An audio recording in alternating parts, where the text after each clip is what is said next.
Friends నేను ఒక movie చూసా. నిన్న కాదులే కొన్ని రోజుల క్రితం. ఇది ఒక మ్యాజికల్ ఫ్యాంటసీ మూవీ. ఒక బుడ్డ మనిషిని చూపించడంతో మూవీ స్టార్ట్ అవుతుంది. బుడ్డ మనిషి అంటే లిటరల్గా బొటన్ వేలు సైజులో ఉంటాడు. అతను ఏదో బస్సు మిస్ అయినట్లు అడవిలోంచి పరిగెడుతూ ఉంటాడు. చెట్లు, ఆకులు, చేమలు, కప్పులు వీడికి ఫుట్బాల్గా కనిపిస్తున్నాయేమో, ఏది కనిపించినా తనుకుంటూ వెళ్తూ ఉంటాడు. ఇలా దుమ్ము దులుపుతూ ఒక టన్నల్లోకి వెళ్ళి చెప్పా పెట్టకుండా మాయమైపోతాడు. వీడు పోతే పోయాడులే అనుకుని మన డైరెక్టర్ సీన్ కట్ చేసి కెమెరాని ఆ టన్నల్ వెనుకున్న ఒక ఇంట్లోకి తీసుకెళ్తాడు. అక్కడ ఒక ఫ్యామిలీ ఉంటుంది. అవును, ఇల్లంటే ఫ్యామిలీ ఉంటుంది కదా, చెప్పడం ఎందుకంటారా? జస్ట్ ఫార్మాలిటీగా చెప్తున్నాలే.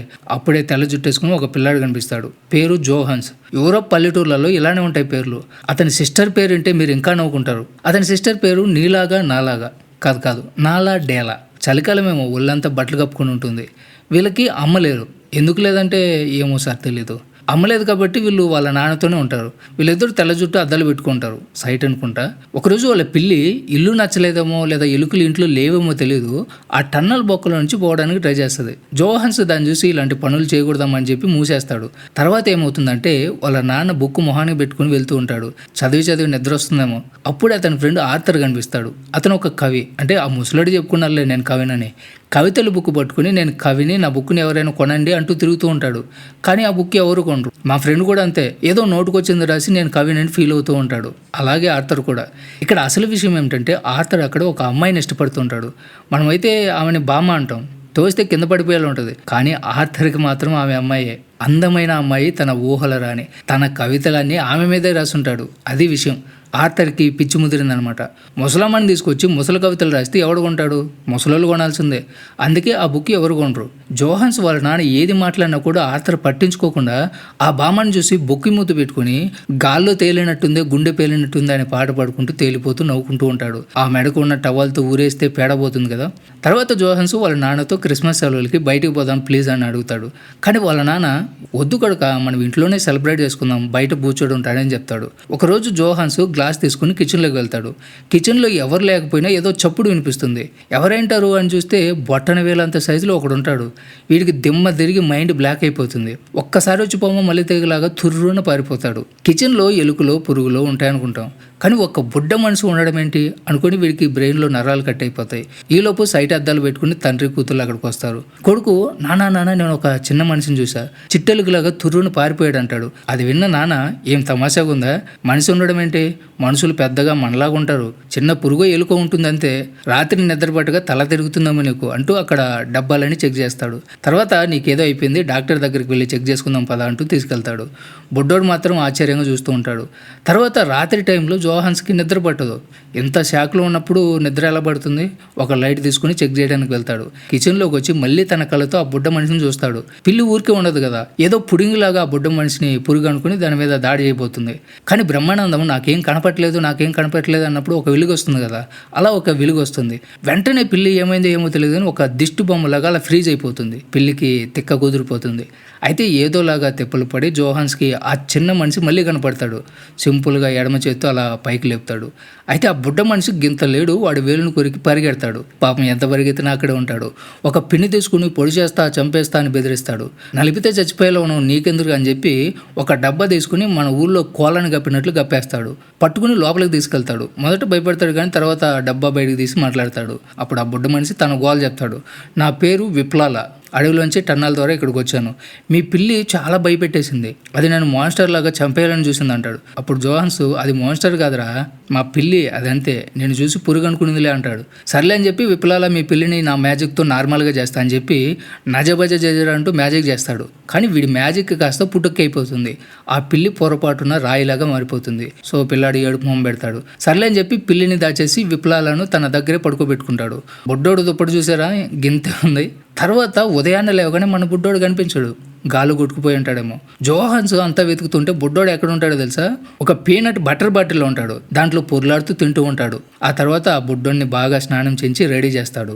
పళ్ళు తోముకున్న బ్రష్తో తల దూవుతాడు. ఇంతలో నా బుజ్జి పిల్లి ఎక్కడుంది అని వెతుకుతూ ఉంటుంది. పాపం అది రాయిలాగా మారిపోయిందని తనకు తెలియదు. అప్పుడు జోహాన్స్ విప్లాలతో, అరే బుడ్డడా వెంటనే పిల్లిని మళ్ళీ నార్మల్ చేయి, లేదంటే నా సిస్టర్ నాకు చలాకైతే వాతలు పెడుతుంది అంటాడు. కానీ విప్లాల అంటాడు, తమాషాగా ఉందా, మ్యాజిక్ అంటే మామూలు విషయం కాదు, అయినా అది కొన్నిసార్లు పని చేస్తుంది, కొన్నిసార్లు పని చేయదు. నేను ఒక దాని మీద ట్రై చేస్తే అది డస్ట్ అయిపోయింది అంటాడు. ఇంతలో ఒక షాక్, నాలా పిల్లి రాయిలాగా మారిపోవడం చూసేస్తుంది. మళ్ళీ ఇంకొక డబుల్ షాక్, విప్లాలని కూడా చూసేస్తుంది. బుడ్డోడు, సారీ మేడం, నేను మ్యాజిక్ మంచిగానే చేస్తాను, కానీ ఏదో అప్పుడప్పుడు ఇలా జరుగుతూ ఉంటుంది అంటాడు. నాలా ఒకవైపు షాక్ అయిపోతూ ఉంటుంది, ఇంకోవైపు కోపం వస్తూ ఉంటుంది. వెంటనే పిల్లిని నార్మల్ చేయి, నా పిల్లి నాకు కావాలంతే అంటుంది. అప్పుడు వాడు, అబ్బే ఇది కుదరదు, ఇంక మన పిల్లిని మర్చిపోవాల్సిందే అంటాడు. తర్వాత వాళ్ళు ముగ్గురు కలిసి ఒక క్రిస్మస్ ట్రీ కొంటారు. ఆ ట్రీ లోపలే మన బుడ్డోడు ఉంటాడు. తిరిగి వెళ్ళేటప్పుడు మన ముసలి కవి ఆర్థర్ విప్లాలను చూస్తాడు. చెట్టు లోపల చేయి పెట్టి బుడ్డోని పట్టుకునే ప్రయత్నం చేస్తాడు. హే నువ్వు నాకు నచ్చలేదని చెప్పి విప్లాల మ్యాజిక్తో ఆర్థర్ని రాయిలాగా మార్చేస్తాడు. తర్వాత తిరిగి మానవ రూపానికి తెచ్చే ప్రయత్నం చేస్తాడు. మన బుడ్డోడు గురించి తెలిసింది కదా, సగం సగం మ్యాజిక్లు. మళ్ళీ మ్యాజిక్ చేయగానే ఈసారి ఇంకా పెద్దవాడిలాగా స్టాచ్యూ లాగా మారిపోతాడు. బాహుబలిలో బల్లాల దేవుడి స్టాచ్యూ లాగా ఉంటుంది.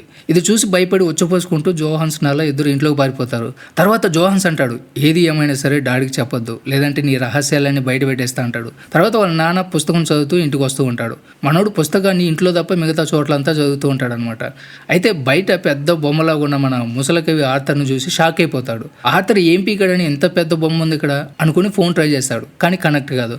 చివరికి ఒక వాయిస్ మెసేజ్ పెడతాడు, అరే గుట్లే నీ బొమ్మ మా ఇంటి ముందు ఎందుకుందరా అంటాడు. తర్వాత నాన్న పిల్లలతో, ఈరోజు మీ ఇద్దరికి ఒక పెద్ద సర్ప్రైజ్ ఉందని చెప్పి ఒక ఖరీదైన రెస్టారెంట్కి తీసుకెళ్తాడు. విప్లాల కూడా వాళ్ళతో పాటు దాక్కుని అక్కడికి వెళ్తాడు. అక్కడికి ఒక మాడిపోయిన మొహం వేసుకుని ఒక వెయిటర్ వస్తాడు. సార్ మీకేం కావాలని అడుగుతాడు. పిల్లలు ఫ్రెంచ్ ఫ్రైస్ ఆర్డర్ చేస్తాడు. కానీ వెయిటర్ చెప్తాడు, రే ఎవరో వీళ్ళంతా రోడ్ సైడ్ ఆడుకునే వాళ్ళని తీసుకొచ్చారు, మా హోటల్లో ఇలాంటి చీప్ ఐటమ్స్ ఉండవు అంటాడు. అందువల్ల వాళ్ళు అక్కడ ఫేమస్ డిష్ ఆర్డర్ చేస్తారు. కానీ ఆ డిష్ పిల్లలకు నచ్చదు. ఒక గుడ్డులో 10 కాకిరెట్లు పెట్టి సైడ్కి కంపకారకు పెట్టినట్లు ఉంటుంది. అప్పుడు మన బుడ్డోడు తన మ్యాజిక్తో సబరణమైవ అంటూ ఆ డిష్ని మంచి ఫుడ్గా మార్చేస్తాడు. దీంతో పిల్లలు పీకల దాకా మెక్కేస్తారు.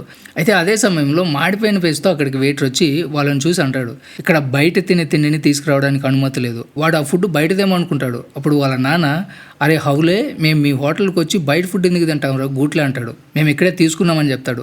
అదే టైంలో డాడీ చెయ్యి వెయిటర్కి తగిలి పక్కన కూర్చున్న ఒక దుబ్బామె మీద నూడిల్స్ పడిపోతుంది. పాపం దుబ్బామె నూడిల్స్తో స్నానం చేస్తుంది. ఇది చూసి వెయిటర్కి నరాలు తెగిపోయే విధంగా కోపం వస్తుంది. మీకు ఇలా కాదని చెప్పి ముగ్గురిని ఒక రూమ్లో వేసి పోలీసులకు కాల్ చేస్తాడు. ఇంతలోనే ఒక షాకు, విప్లాల డాడ్ ముందుకు వచ్చి కనిపిస్తాడు. డాడ్ వాడిని చూసి షాక్ అయిపోతాడు. అయితే వెంటనే, అరే బుడ్డడా, ముందుగా మనం ఇక్కడ నుంచి బయటపడాలరా అంటాడు. అప్పుడు విప్లాల తన సగం సగం మ్యాజిక్ చేస్తాడు. దీంతో వాళ్ళ ముగ్గురు కూడా చిన్నగా మారిపోతారు. అంటే వాళ్ళు కూడా మన బుడ్డోడు సైజుకి వచ్చేస్తారనమాట. పోలీసులు వచ్చి చూస్తే అక్కడ ఎవరు కనిపించరు. సో వాళ్ళు వెళ్ళిపోయిన తర్వాత వీళ్ళు తలుపు కింద ఉండి ఒక చిన్న ప్లేస్ నుంచి నిశ్శబ్దంగా బయటకు వచ్చేస్తారు. వెంటనే డాడీ విప్లాలని అడుగుతాడు, అరే బుడ్డోడా, ఇప్పుడు మమ్మల్ని మామూలు హైట్కి మార్చేసారు అంటాడు. కానీ పిల్లలు ఏమంటారంటే, కామెడీ చేస్తున్నానా, విప్లాలకి అవేమి తెలీదు, ఒకసారి మ్యాజిక్ చేస్తే దాన్ని తిరిగి మార్చలేడు. మన తిక్కలకి ఆడుతున్నాడు కదా, తిరిగి మార్చే ప్రయత్నంలో వాడు రాయిలాగా మారిపోయాడు. సర్లే ముందు మనం ఇంటికి వెళ్ళిపోదాం పదా అంటారు. అయితే ఇంటికి వెళ్తుంటే చాలా చలిగా ఉంటుంది. ఎందుకంటే వాళ్ళు చాలా చిన్నగా మారిపోయారు కదా. డాడీ విప్లాలని మళ్ళీ మామూలుగా చేయమంటూ తరచూ అడుగుతూనే ఉంటాడు. అప్పుడు విప్లాల, నేను మాత్రమే మిమ్మల్ని మళ్ళీ మామూలు స్థితికి తీసుకురాగలను, నా వల్ల మాత్రమే జరుగుతుంది అంటాడు. తర్వాత చాలా చలిగా ఉండడం వల్ల వాళ్ళు దగ్గరలో ఉన్న గ్రాసరీ స్టోర్కి వెళ్తారు. అక్కడ చిన్న చిన్న సైజులో ఉన్న బ్రెడ్స్ పేకల దాకా తినేస్తారు. ఆ తర్వాత అక్కడే గురకలు పెట్టి నిద్రపోతారు. తర్వాత అర్ధరాత్రి విప్లాల లేచి జోహన్తో మాట్లాడతాడు. నాకు నా ప్రపంచంలోకి తిరిగి వెళ్ళాలనిపించడం లేదు అంటూ చాలా ఎమోషనల్ అవుతాడు. ఎందుకంటే అందరూ నన్ను తక్కువ చేసి చూసేవాళ్ళు, నా మ్యాజిక్ సరిగా పనిచేయడం లేదని నేను ఎగతాళి చేసి నవ్వుకునే వాళ్ళు అంటాడు. ఇది చెప్పాక మళ్ళీ వాళ్ళు నిద్రలోకి వెళ్ళిపోతారు. తర్వాత ఉదయాన్నే లేచిన తర్వాత వాళ్ళు టీవీలో ఆర్థర్ బొమ్మను చూస్తారు. ఎందుకంటే అది ట్రాఫిక్ పోలీస్ లాగా అడ్డంగా నిలబడుకొని ఉంటుంది. అడ్డంగా ఉంటే ఊరుకుంటారా, ట్రాఫిక్ జామ్ అవ్వడం వల్ల దాన్ని తీసేయాలనుకుంటారు. ఇది చూసి డాడీ అంటాడు, వాడికి కవితలు రాయడం రాదు, నాకు తెలుసు అది, అయినా సరే వాడు మన ఫ్రెండ్ కదా, సో మనం వాడిని కాపాడాలంటాడు. ఇంతలో షాప్ ఓనర్తో పాటు ఆమె మనవడు అక్కడికి వస్తాడు. అతని దగ్గర ఒక రిమోట్ కంట్రోల్ కార్ ఉంటుంది. పిల్లలు ఆడుకునేది కదా, వీళ్ళు చిన్నగా ఉంటారు కాబట్టి ఇదే వీళ్ళకి కరెక్ట్. సో వీళ్ళు దాన్ని వేసుకొని స్పీడ్గా వెళ్ళాలనుకుంటారు. అప్పుడు విప్లాలకి ఇంటికి వెళ్ళి ఒక ఐడియా వస్తుంది. ఆ పిల్లాడి ముందుకు వచ్చి, రే నీకు ధైర్యం ఉంటే నన్ను పట్టుకోరా చూద్దాం అంటూ కోతిలాగా వెక్కిరిస్తూ ఉంటాడు. అంతే, వీడికి మండిపోతుంది. కార్ను విప్లాల వెనక పోనిస్తూ పరిగెత్తిస్తాడు. విప్లాల ఏం చేస్తాడంటే ఒక చిన్న గ్యాప్ ఉన్న చోటుకి తీసుకెళ్తాడు. అక్కడే ఆ కార్ను వాళ్ళు పట్టుకుంటారు. వీడు కార్ని బయటికి తీసుకురావడానికి చాలా ప్రయత్నం చేస్తాడు కానీ వర్కౌట్ అవ్వదు. అప్పుడే జోహాన్కి ఒక ఐడియా వస్తుంది. కార్కి రిమోట్ ఉంది కదా, దాంతో ఆ కార్ని అక్కడి నుంచి బయటికి తీసుకెళ్తాడు. విప్లాల ట్రాఫిక్లో దూసుకెళ్తూ ఆ కారుని సిటీ మొత్తం ఇష్టం వచ్చినట్లు తిప్పుతూ ఉంటాడు. డాడీ ఒరే రే రే బుడ్డోడా, నువ్వు రాంగ్ డైరెక్షన్లో డ్రైవ్ చేస్తున్నావురా అంటాడు. వీడికి అవన్నీ అవసరం లేదు, రోడ్డు కనిపిస్తే చాలు దూసుకెళ్ళిపోతూ ఉంటాడు. వామ్మో, అది మామూలు డ్రైవింగ్ కాదులే, బొమ్మగారు కాబట్టి సరిపోయింది, లేదంటే సర్లే. అలా వాళ్ళు ఒక పార్క్ చేరుకుంటారు. అక్కడ ఒక కుక్క వాళ్ళ కారుని పట్టుకుంటుంది. అది చాలా తమాషాగా చేస్తూ ఉంటుంది. వానర్ ఎంత ఎగ్గినా కూడా రాదు. సో అప్పుడు కుక్క వానర్ ఏం చేస్తాడంటే కార్ని విడదీయడానికి ట్రై చేస్తూ ఉంటాడు. అదే సమయంలో డాడ్ కారులో నుంచి అనుకోకుండా బయటకు వచ్చి అలా గాల్లో ఎగురుతాడు. పై నుంచి కింద పడిపోవడంతో చేతికి ఫ్రాక్చర్ అయిపోతుంది. తర్వాత బొమ్మకారు కాబట్టి ఆ మనిషికి వీళ్ళు కనిపించరు. తన కుక్కను తీసుకుని అక్కడి నుంచి వెళ్ళిపోతాడు. తర్వాత వాళ్ళు ఫస్ట్ నానిని హాస్పిటల్కి తీసుకెళ్లాలని డిసైడ్ అయిపోతారు. చేయి బాగా నొప్పిగా ఉంటుంది. అందుకే వాళ్ళు కార్ని హాస్పిటల్కి తీసుకెళ్తారు. ఒక నర్సు వెనకాల వెళ్తూ కార్తో కలిసి చిన్నపిల్లల రూమ్లోకి వెళ్తారు. అక్కడ ఒక అమ్మాయి ట్రీట్మెంట్ జరుగుతూ ఉంటుంది. ఆమె హెయిర్ కలర్ గురించి మాత్రం నన్ను అడగండి, ఆమె ఏదో కొత్తగా ట్రై చేసిందిలే. అదే టైంలో వీళ్ళకి ఒక విషయం అర్థమైపోతుంది. మనం చిన్నగా ఉన్నాం కదా, పెద్దవాళ్ళు మన మాటలు నమ్మరు, కానీ ఒక చిన్నపిల్ల మాత్రం మనల్ని ఖచ్చితంగా అర్థం చేసుకుంటుంది అనుకుంటారు.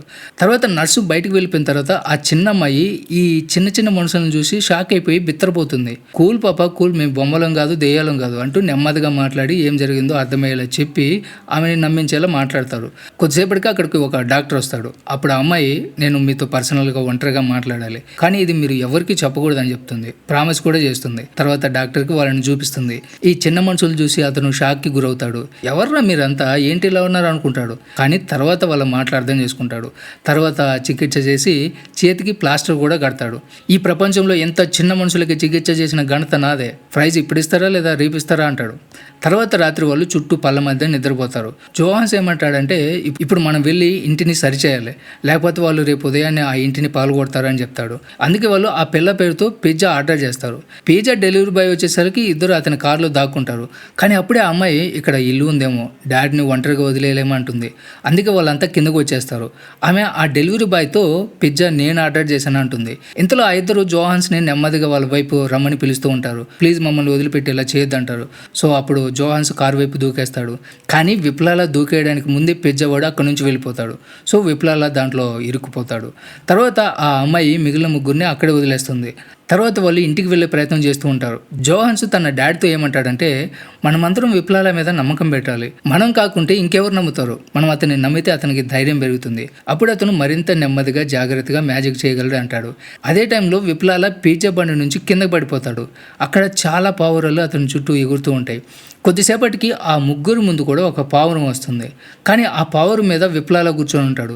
ఎందుకంటే అతను ఆ పావురాన్ని కూల్ చేసి ఫ్రెండ్గా చేసుకుని ఉంటాడు. తర్వాత విప్లాల వాళ్ళ ముగ్గురిని పావురం మీద కూర్చోబెట్టుకుని తిరిగి వాళ్ళ ఇంటి వైపుకి వెళ్తూ ఉంటాడు. కానీ ఒక బిల్డింగ్ మీద ఆగిపోతాడు.